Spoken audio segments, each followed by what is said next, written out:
मैं Qais Ali Khan Saudi Arabia Dammam से आज मैं आप तमाम लोगों को एक वीडियो दिखाना चाहता हूं जिनको आप सब ज़रूर पहचानते होंगे।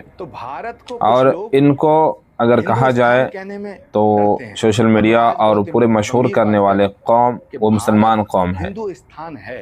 और आज यही मुसलमानों को क्या सिला दे रहा है, वीडियो देख करके कमेंट करके बताएं। ये हिंदुस्तान शब्द ठीक नहीं है, हिंदुस्तान नाम का कोई शब्द नहीं है, शब्द है हिंदुस्तान।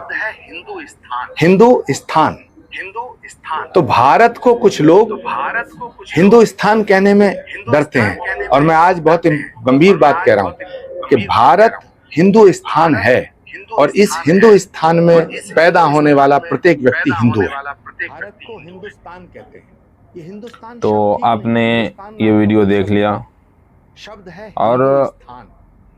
हम ख़ास तौर से मुसलमानों को कहना चाहते हैं कि अगर आप इतने बेवकूफ़ हैं कि अगर आप का साथ अगर कोई दो मीठी बोल करके दे दें तो आप उन्हें सर और आँखों पर बैठा लेते हैं और वही आगे चल करके आपसे गद्दारी करते हैं तो आपको तकलीफ होती है। इसलिए कोई शब्द नहीं है, आप जो है शब्द है उलमाए कराम का साथ दें, मुसलमान लीडरान का साथ दें, न कि इन जैसे लोगों को सपोर्ट करें जो आपके बलबूते फेमस हो और आपके साथ गद्दारी करें। हिंदुस्तान है तो ऐसे लोगों से एहतियात रखें, ऐसे लोगों से बिल्कुल भी, ऐसे लोगों को बिल्कुल भी सपोर्ट न किया करें। हिंदुस्तान